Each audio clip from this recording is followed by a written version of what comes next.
You've probably heard of the glass ceiling before, but what if the real barrier to your success is a sticky floor? Sticky floors, according to our guest Erica Rooney, are our own internal barriers to success. Things like imposter syndrome, perfectionism, and overvaluing the opinions of others. In this episode, Erica teaches us how to snap out of it. Literally, SNAP is the name of the acronym that she uses to get you unstuck. What I loved about this conversation, Christy, was it covered so many of the things that we've talked about over the years and brought it into like one thing with a framework to work through it, which is so helpful. And Erica also talks about how she uses the framework herself in her everyday life and in her career. And so it has really useful tips for everyone to just snap and figure your way to get yourself off those sticky floors. So, our big talk question today is, what would you do tomorrow if you were no longer worried about being too much or not enough? Enjoy our conversation with Erica. Erica, welcome to The Opposite of Small Talk. I love it. Thanks, Danielle. Thanks, Christy. It's so good to be here. We would like you to tell us a little bit about yourself and how you've come to do the work that you do. That's a loaded question, but I tell everybody I wear a lot of hats, but all of those hats ladder up to one mission, which is to get more women into positions of power and keep them there. So I do a lot of different things. I'm the host on 3 different podcasts. I'm an author, a speaker, but my main thing is I run an online community for women called Her Collective. And that's just an online community where women in corporate America can come if they're interested in growing their corporate skills, growing their career, and doing it without losing their shit. That's the place to be. And that is like my bread and butter. It's what I love doing. It's the best part of every week. But all of the other things that I do ladder up to that mission to get more women into positions of power and keep them there, because it's not necessarily the problem that we can't get in there. It's that often when we're there, we don't stay for a variety of reasons. But I'm also a mom. I've got 2 little kids. They're 10 and 7, a dog, an avid fitness person, and I love to travel. But with these dang kids, I don't get to do nearly enough. That you were speaking our language, right? Of getting people in places of power, especially women, and keeping them there. So the title of your book is Glass Ceilings and Sticky Floors. I think a lot of us know what the glass ceiling is. We've heard about it forever and was hoping that, in some ways a couple years ago that in some election maybe that was going to be broken through. That didn't happen. But tell us. A couple times. I was really hopeful a couple times there. Yep. But getting closer to that, hopefully, at some point. Tell us what sticky floors are. Yeah, so I'll give you a little bit of a story to how I got there and what it is. But, I have had a couple different careers in my life. I was a fitness professional for a long time, and my biggest leap was moving into HR. And I very quickly climbed the corporate ladder from an individual contributor to a C-level leader. But that wasn't without going through all of the BS that most women in corporate America have to go through. I think I'm just resilient and persistent, and I could see the end in mind. And so I just kept going. But there were a few times when I wanted to give up and when I wanted to quit, and I had to do the deep inner work to figure out, like, why am I quitting now? Why do I want to give up? And I realized that maybe the reason that so many people aren't shattering that glass ceiling, it's not because we, live in a beautiful system that is built for women, because we are not. We've got a lot against us, but sticky floors in my world are the limiting beliefs and toxic behaviors that keep you stuck. So it's the imposter syndrome that prevents you from raising your hand and speaking up to take ownership of a project. It's the perfectionism of, I can't go put myself out there to be a TEDx talker right now because I don't have the keynote perfect yet. Right? It's burnout. It's worrying about what other people will think. It's too much wine on a Wednesday. It's scrolling social media at 12 o'clock at night because your anxiety is just triggering you. But instead of doing something about it, you just keep scrolling. And so those are all of the things that are within our control that we can work with, understand, and pivot from so that we can change the game. I always like to say you got to play the game to win the game to change the game. women have not won the game yet, but we are actively changing the game. So we still got to play the game a little bit more, but navigating those sticky floors that we all have, that is the key to shattering the ceilings until we can change the game. Okay, so I feel like right at the top, this is bringing up like an important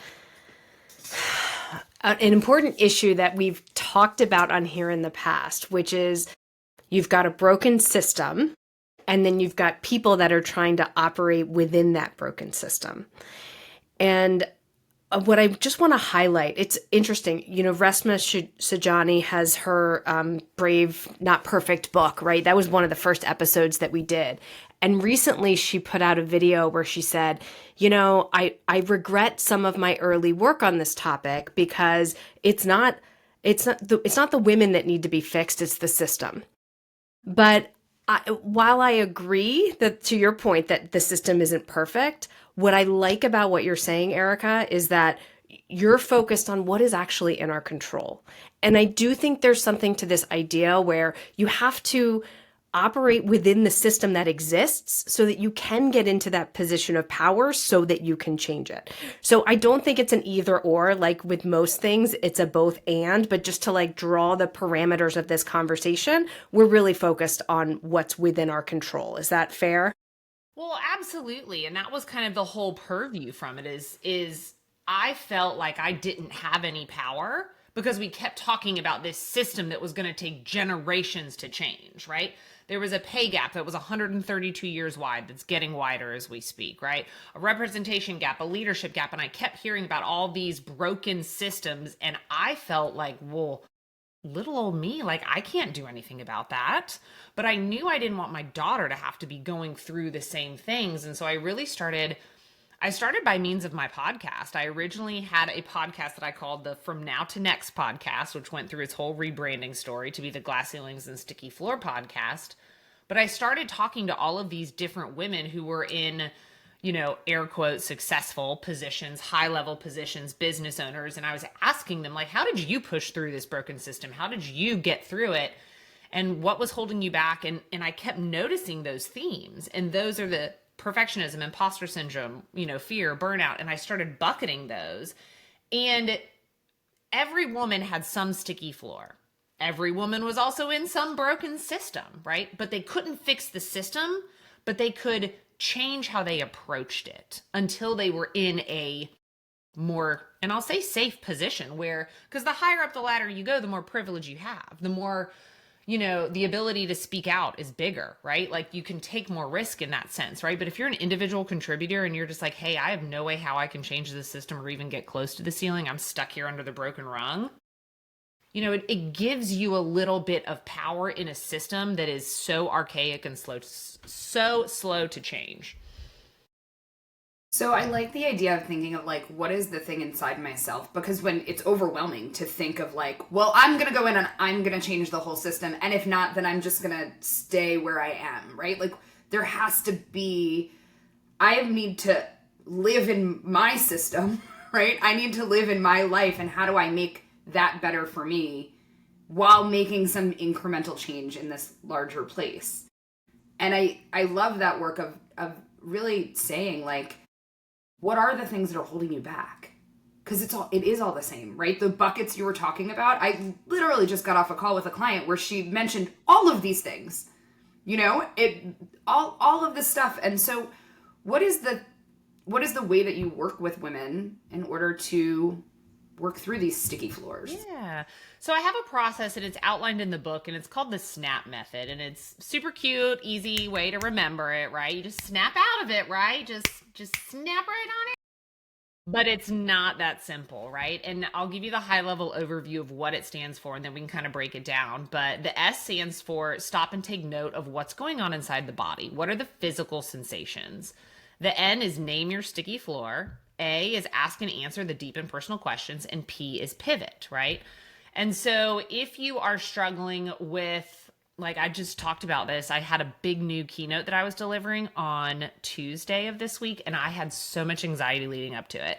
I was freaking out. I was like, oh my gosh, but what clued that in for me, right? It was noticing that I was waking up at 4 a.m., which I'm an early riser, but 4 a.m. is a little too early for me.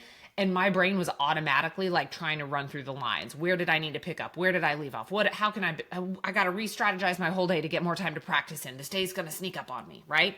So I noticed by the anxiety, I noticed by waking up at 4 a.m. So then I had to name that sticky floor. Like, what is going on here? And I love the naming it piece because even though it sounds silly, there has been research that shows that when you name an emotion or a sticky floor like this, it actually reduces the intensity. So I named it. I said, I'm feeling anxiety right now. I'm feeling anxious right now. And I started to voice that to people. And those people could reflect back to me whether or not that anxiety is, well-founded or not. And then I started asking myself the questions of like, why do I feel this way? What's going on? And the two most powerful questions that I always ask people is, number one, is this thought helpful? And is this thought true, right? So for me, is this anxiety that I'm having around my keynote helpful? Well, sometimes it can be, right? It can drive me to do more. It can drive me to practice.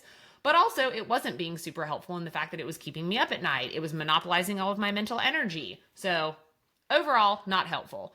And is this thought true? All of the anxiety that I had was like, Erica, you're going to mess up. You're not going to know your lines. You're going to get up there and you're in front of a room of 500 HR people and nobody's going to get you back. Like, this is your big chance, Erica. You're going to mess it all up. These are all of the anxiety thoughts swirling in my brain. But then I have to get to the pivot, which is the P, and that's the reframe, right? And in a very simple world, I could say, like, I'm anxious about this because I haven't done anything and I care so much, right? And that is true. But if you keep going deeper and you keep peeling back those layers of the onion, you can really understand why you're feeling that way. And then you can pick a different path. And so for me, I was understanding in that moment after I did a lot of reflection and a lot of journaling, I was tying that keynote to a lot of my self-worth. That if I couldn't deliver this like a star player keynote person, like I had delivered this brand new keynote that I've never delivered, like I've delivered it 500 times, which by the way is impossible, right? Then I would be worthy. Then people would see me as worthy. And so I had to pick a different pivot, which was, I'm going to go about this a different way. And I actually completely changed my thought process. I was like, I'm not going to study for this the way I would normally study for a keynote. I'm going to make it more like a conversation. I'm going to make my goal to be less about rehearsal and more about connection with the audience. And that was the pivot that allowed me to show up a bit more authentically, work through all of my slides and my keynote and get a standing ovation while actually sidelining a bit of that anxiety. Now, that's not to say that anxiety wasn't there, that it was gone completely, but it was enough to turn the temperature down on it just enough that I could move forward in a productive manner. And so that's the method that I work with when I'm teaching women, how do we get through these sticky floors? And I will say that growth happens right outside of our comfort zone. So if we're going to be doing these big things, we have to get comfortable being uncomfortable. And the SNAP method allows you just enough momentum to step outside of that comfort zone with confidence and like belief in yourself. And that's such a huge driver for women.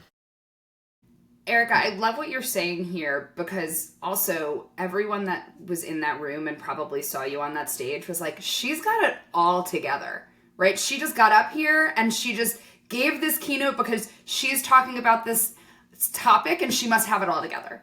So it's really helpful to hear you say like, no, I actually put this into process for myself and that we all have this. I think it feels so lonely when you're waking up at 4 a.m. and being like, I can't do this, right? And it feels like, and no one's going to believe me. Nobody's going to think that I could do this thing.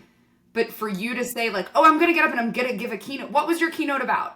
So it was on the moments that matter, and that's what it was called. But it was my first time delivering this keynote. But to kind of expand on this, here's what's so interesting about working through this whole process and like being the coach who's coaching herself through it and knowing the steps in real time is when I'm out there verbalizing like to my husband, and then I was talking to my podcast producer and I was like, I'm so nervous. And she's like, you're going to be great. You're a rock star, And so then I'm getting this information back from others, which is helping me like, okay, they're right. That makes sense. I'm not thinking rationally. They're much more rational than I am because they're outside of this moment. So let me choose to lean on their belief in me for a little bit. And then another thing too, Danielle, that I did that I thought was so interesting was I changed my outfit, like from what I normally wear on stage to something totally different. And it was almost like this is going to be like my alter ego. Like this is a new Erica stepping into this keynote. And I think it helped. I mean, it's silly, it's small, but like, hey, I'm about to lean into all those tricks, you know? Yeah, that's interesting. Yeah. Well, so I want to take you to a different topic around this identification of these sticky floors. There was one, I was tracking with every one of them that was being mentioned, but there was one that I hadn't heard before that I would love for you to describe, which is the human giver syndrome. Oh. Tell me what that sticky floor is. Take full credit, but one of the very first books I read in this space was by the Nagoski sisters, Emily Nagoski and Amelia Nagoski. And they wrote this beautiful entire book on burnout called The Secret to Unlocking the Stress Cycle. And they were the ones that coined the human giver syndrome, right?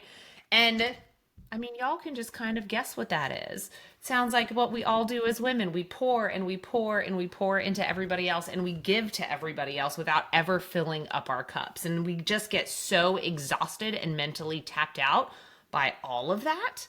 And, you know, the mental load feeds in everything. But women, not only that, but like we're taking on all the caregiver roles, right? We're teachers, we're nurses, we're doing all of those things. And so women are just always the caregivers and it's causing immense burnout across women. And so being able to step out of this caregive first, me as a woman and a human second mentality is a huge sticky floor for all women. I mean, if you were just to go out and ask any parents, like who comes first, your child or you? You're probably going to say your kids because typically daily they do. I mean, they're these little gremlin. I had one person, she called them ankle biters. I thought that was so great. Ankle biters just going all over the place, always needing something from you. And so you have to be able to pull back out of that human giver role and actually give to yourself before you can give back to the world in any way, shape, or form. Are there sticky floors that you see as more predominant or prevalent than others, like ones that show up more or less? Yes. And I will say, I can say this with confidence because I have over 300 podcast episodes. All but 2 have been women, right? So I've talked to a whole bunch of women about this. And the ones that come up most frequently are absolutely imposter syndrome. Perfectionism is a big one. And then I would say the third front runner is often worrying about what other people will think. That would have been my guess. Yeah. Danielle, when you think of this list of things, and I'll read it for listeners, I think I have it right. Erica, you'll tell me if not, but imposter syndrome, perfectionism, addiction, over-reliance for coping, fear of failure, overvaluing others' opinions, lack of confidence, and then human giver syndrome. Danielle, is that from that list, are there ones that you feel like for yourself are like more prevalent than others or less, or that you've never suffered from? I know, is that a tough question? Jeez, yeah. Like, Why? Because you're like all of them, or? well, Check all those on my resume. yeah, I think all of them show up at some point, right? There's been a part of, and at different points, different ones show up. So I think like in different situations, I will walk in and feel like an imposter. And then in other situations, I will walk in and perfectionism, I feel like isn't one for me. And I think, Christy, we've talked about that like neither of us really suffer from perfectionism, which I think has actually served us very well in this project. This podcast. In the podcast, because we never would have started if we had everything needed to be perfect, and we would have stopped a long time ago if we felt everything needed to be perfect. So I think, and us having that conversation has been helpful to me because I know, like, when that comes up, I'm like, oh, no, wait, we just start. No, we just do the things. It doesn't, done is better than perfect. So that is one that I feel like isn't a big draw for me, I guess. And so let me ask you this though, and I'll preface it with a story. I never thought I struggled with perfectionism. Like, I'm the kind of person that, my house can be messy. I can leave dishes in the sink. Like, I will rock out a presentation without going crazy, fine tuning. I'll have misspellings in there, whatever. But it wasn't until I was talking to another woman when she said, you know what? Like, where perfectionism really hinders me is in my health and wellness. She goes, because I think that if I don't have an hour to work out, it's not good enough. So I won't work out at all. And I was like, are you in my house? Because that's me. And then when I went through that SNAP method and I peeled back the onions, I told you my first career was in health and wellness. And so I had a lot of training and a lot of ideas in my head of what it meant to be healthy, right? And back then when I was a trainer, I could work out 27 hours a day, right? I had all that time. As a chief people officer, I didn't necessarily have that time. As a business owner, I don't necessarily have that time.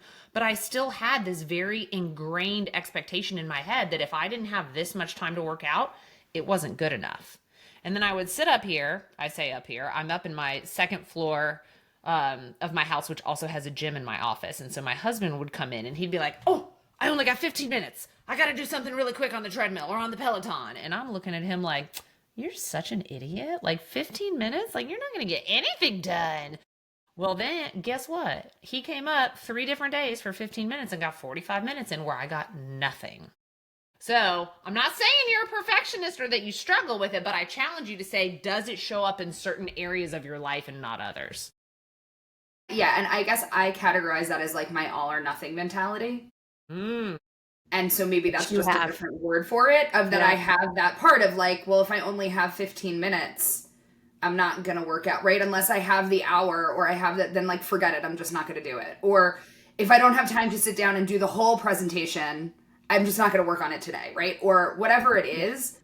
Completionist. Yes. Yeah. But Danielle, if you had a goal to save $100 and I walked up to you and I said, here's $20, it's all I can give you. You're going to throw it away? You're going to tell me no thanks, Erica? No, you're going to take the freaking $20, and so it's a different way of looking at it. But yes, I mean, I categorize that into the perfectionist world. But there was another story I wanted to bring up as well. You were talking about imposter syndrome and like how we all have it from time to time or what have you. And I remember one of the very first times I ever really felt imposter syndrome was when I went to a keynote speaking boot camp. And I was the very extroverted person quickly looking for an exit because I realized like these people were punching well above any weight class I had ever even seen, right? Like these were people who were charging $40,000 a keynote. I didn't even know you could charge back then. And so I was just inundated with imposter syndrome. I did the work. I became a keynote speaker. I'm not charging $40,000 yet, but I will one day, right? But then I was up in New York City last week and I walked into this room. It was at this beautiful launch party. And I knew going in that I was going to probably be one of the minnows in a pond of whales. I knew this going in. And I walked in and sure enough, this room is filled with, private equity, VC-backed firms, women who are like running multiple 6-figure businesses. So I'm like, OMG, this is imposter syndrome all over again. But because I'd worked through the SNAP method, because I had done the deep work to recognize how it shows up for me and inside of me, I was able to very quickly in that moment pivot it from like a fearful moment of imposter syndrome to one of almost excitement. Like I came back and I told some of my mom friends, I was like, I had such bad imposter syndrome, but like, here's why it's so cool.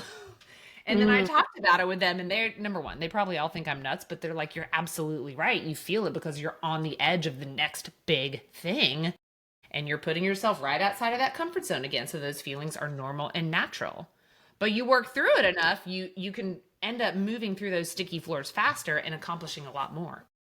So the thing that I think around that is when you're put in that new situation and you're leveling up is to say like, I'm not an imposter here. I'm supposed to be here. And maybe my level isn't supposed to be in the middle of everything, but like I'm gaining my way in. And I think that's the reframe that is really helpful, is to know like, maybe someday I'm going to walk into this room and be like, I know everyone here, right? Today's not that day, but it doesn't mean I don't belong here. Yes, and you can pivot it any way you want, right? The pivot that was super powerful for me was like, wow, I freaking love imposter syndrome. Are you kidding me? Like, this means I'm on the next big thing. Like, yes, it's Mm. scary, but it's like getting on a roller coaster. You're like, I know this thing's gonna plunge me at 110 miles an hour down a cliff, while my feet dangle off, but this is gonna be fun. And so it's that kind of pivot. Okay, so these pivots and reframes are really helpful. I'm curious how you pivot overvaluing others' opinions, because I feel like that's the one I see so much of. And how do you get into a different space about that? Do you have an Yeah. example? Oh man. I mean, I didn't start my podcast for like a whole year because I was worried about what people would think of me, right? And sometimes it can be hard to just pivot your way out of that thought, right? To just say, I'm not gonna care, right? Because in reality, some of the fears that I had were that people that I was in corporate then, right? So people at corporate are gonna hear me and they're gonna think I'm not working. And if they don't think I'm working, they're gonna judge me a certain way. And then I'm not gonna be successful, right? Those were actual, very real fears about what other people were thinking of me that could be true. But I knew that it was something that was weighing on me that I really wanted to move forward with. So when I ever have something that I'm so worried about what other people will think of me that I don't think I will take action on my own, I do the thing that can't be undone. So when it came to my podcast and I knew I wanted to do it, but I wasn't doing it, putting it off, I don't have the microphone, I don't know how, I figured it all out, still wasn't doing it. I finally said, okay, I have to do the thing that can't be undone. And I emailed like 10 of my closest girlfriends and I said, this is what I'm doing. I need y'all to sign up as guests and I need y'all to make sure I actually do this. And when I have the kind of friends that are going to make sure that damn well happens, you know what I mean? So they didn't even have to push me after that, but I had to put it out there. And so in the case of like, you're worried about what people will think, it's going to stop you from doing something, do the thing that can't be undone, right? And that's always been super helpful for me. So I want to share a story, Erica, because same friend, same. I had this podcast and I hadn't told anybody at work. I had told my boss, and because we started it before I even joined with this company, but I hadn't posted anything on LinkedIn because I was like, I'm not going to go there. And then one of our, probably the episode that sort of changed this podcast in terms of its trajectory, was right around the death of George Floyd. We did an episode on white privilege. And my boss said to me, hey, Christy, like, would you be okay if I shared this on LinkedIn? And I was like, well, shoot, like I was worried about work people, but if my own boss is like, this is really helpful in this moment, I just said yes. So that was kind of like a thing that couldn't be undone. And what was helpful about it is that it came from someone else who was supporting me, right? It wasn't only from within myself. But it was the craziest and best like response ever, because then people were asking me about it and it led to a whole bunch of amazing things. But same, I see you. Yeah, but people are always like, how do you do the thing that can't be undone? And I'm like, buy the course, right? Sign up for the thing, pay the money. Like, it's got to be meaningful to you, right? I can sign up for a $10 course and I'll be like, I don't care about this $10. I ain't going to do it. You have to make it meaningful to you, right? Yeah. The respect and admiration of my friends and like holding me accountable for what I'm going to do, that's high dollar to me. So I'm going to do it, right? If you pay $3,000, like that's $3,000. I'm not going to sneeze at that. Jeff Bezos might, but I'm not. So do the thing that can't be undone. I love it.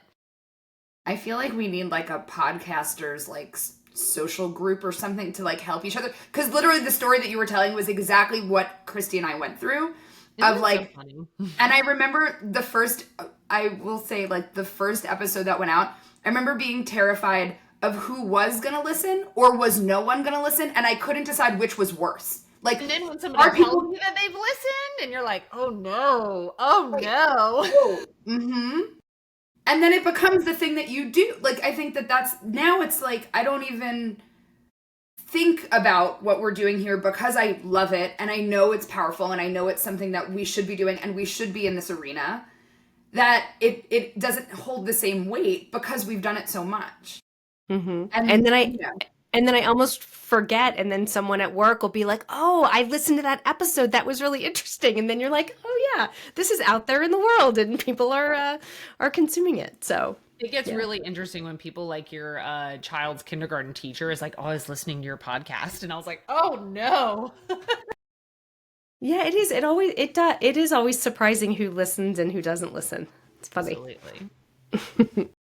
so tell us, beyond these sticky floors, what are some ways that we can get ourselves unstuck? And I also just want to say this.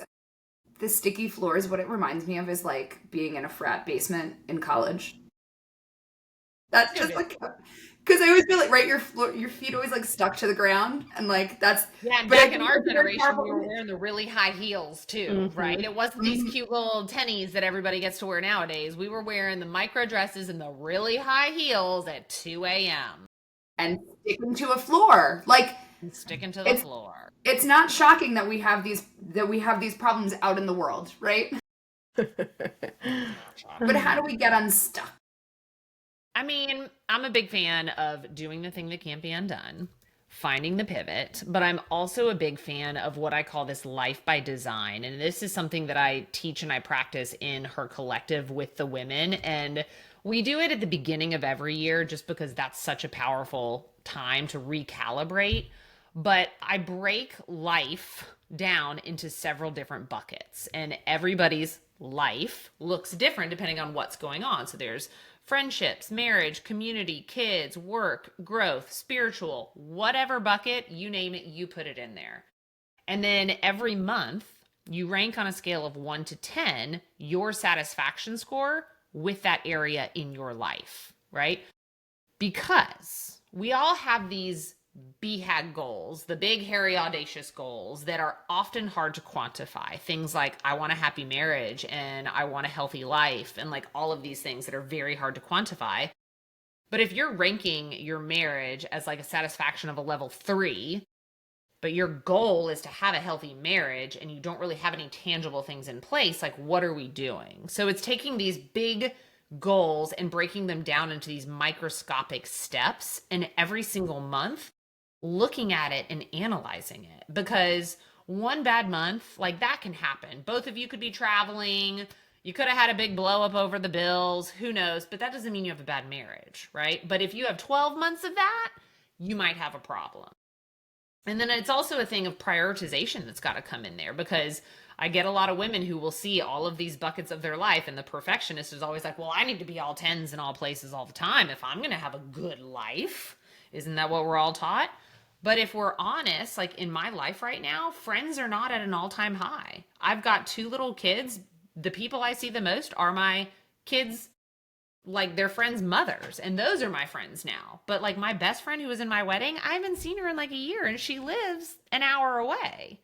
But it's just because it's not a top priority for either of us where we are in our life right now. That doesn't mean it's not important. It doesn't mean I don't value it. It's just not the priority for me right now. So when I really help women get unstuck, I try to get them to say, like, what are the areas are you feeling stuck in, right? Is it personal relationships? Is it work? Is it your spiritual growth? Is it community? What is it? And then how do we take that down and get you to a place where, like, it's not a 3, it's a 7? What is that? What does a 7 look like for you? And then we talk about that, reverse engineer it to those daily habits to get whatever goal or outcome you're looking for. The part that I think is really important there too is to realize like they're gonna change all the time. And everything is not gonna be out of 10 all like ever, really. Right? Like it's not, you're not gonna have that 10 that everything's perfect. It's just not a thing. But what's There the are place not that enough needs to be hours in the day for you to be a 10 in all categories. You just can't split a penny that many ways. Mm-hmm. And so what is the place that needs attention now? That's what I always, the way to do that, if you're doing that monthly or you're doing it quarterly, however much you want to sit and look at this to see what is the place that needs my attention now. Is it my friendships, or is it my marriage, or is it my spirituality? Like what's the lowest here that's really like bringing everything else down? And how do we move that up in a way that makes sense? So, I got to be a total nerd. And the sheet that we do all this on, of course, is like a Google sheet. Everybody has their own copy. And the months add up to make quarters, so you can see where your average is, and then all that adds up to the yearly. Where are you? And it gives you a good way to look at it. And I think it is so helpful because as women, we will often look at like 1 month where maybe we did not hit a couple of our goals, and like we will trash talk ourselves like out of doing anything helpful after that. And that's not going to set you up for the next month. And so it's helpful to be able to say like, okay, you know what? I did have a rough 2 months with my health and wellness, but like, hey, look, overall, I had a 6, which isn't bad considering I had surgery on my knee. Who knows, you know? But it's important to just it gives you that ability to zoom in and zoom out and figure out what that life looks like for you. Danielle really wants a copy of that spreadsheet. It's a good one. It's a good one. It's got monthly tabs for all of your. It's a joke, Erica. I want a copy of the spreadsheet. Danielle would never do that in a million years. Oh my gosh. That's where Christy and I differ on these things. Like her excitement was like, oh, there's a Google sheet for this? Right. Yeah. Is there a checklist too? Do we have a checklist? Because if there's a checklist, she's totally in. I am. I'm action oriented. Listen, one of the most self-growth moments for me happened when I did a team training with my HR team when I was in corporate. And I asked everyone had to give direct feedback to every person on the team where they said like, hey, Christy, here's the one thing that you do that is just, it makes my life easy. It's amazing. You do so good at it. And here's the one thing that you could do that would be a game changer for me. And I kid you not, when every single person on that team told me to quit making spreadsheets. That's funny. It sounds like Received. I mean, I don't know if you did this when you were younger at sleepovers, but there was this thing called Slam Book. Did you guys do this? It was like the worst thing ever, where you had like a piece of paper and it had the name of one person at the top, and then you passed it around the circle and people wrote basically like trashed your friends and then folded anonymously and then folded over. It was like the worst thing ever. Bullying before social media for kids. Yeah, like it was like constructive feedback. Not good. Let's go to the fact, why do you think we're having this conversation now, right? If at 12 years old you got a note that said, here are all the things that are wrong with you. No wonder we need a damn book, right? 50. I mean, that's the other thing too, right? Like, let's just talk about that for a minute. There are no self-help books out there for men. Okay, they're all for women, and it's because we are in this system and we have to figure out the tricks of the trade so that we can get back to what we said at the beginning, which was play the game to win the game to change the game. Now, the good news is we are winning in many arenas. We are losing in some, but we still have to keep going forward. But yes, I mean, this is the stuff that's ingrained in us since we're 12 years old. Like it is no wonder that we feel this way, but yet we sit there quietly because nobody else, of course, nobody else feels this way. It's only me. Mm-hmm. Well, is there any last words you'd like to leave? I think the last words are just, you're never stuck. Like we all feel stuck from time to time, but you are never stuck. Not for long, right? Like you may need to stay somewhere or be in a job or be in a role for financial security, for benefits, to get through a pregnancy, who knows, right? But you can always be making a plan, and you don't have to know what that plan is. I tell people all the time, like when I started this whole entrepreneurship thing, I didn't think that was what I was going to do. I just knew being a chief people officer in tech was no longer my calling, and I started just taking small steps. And over time, it compounds to something big, right? And so you may feel stuck, progress may look slow, but the spoiler alert is you're never stuck. Thank you so much for being here. This was such a great conversation, and we appreciate you. Yeah, I appreciate you guys too. Thank you so much for having me on the podcast. If you want to have more of your own opposite of small talk conversations, we can help. We've created a starter pack of big talk questions that you can download and use to ditch the boring small talk and create more meaningful conversations with the people around you. Get it in the link below. If you liked this episode, please subscribe and leave us a comment. Let us know what you think of this topic and what you'd like to hear about next. Thanks for watching. Stay curious and talk big.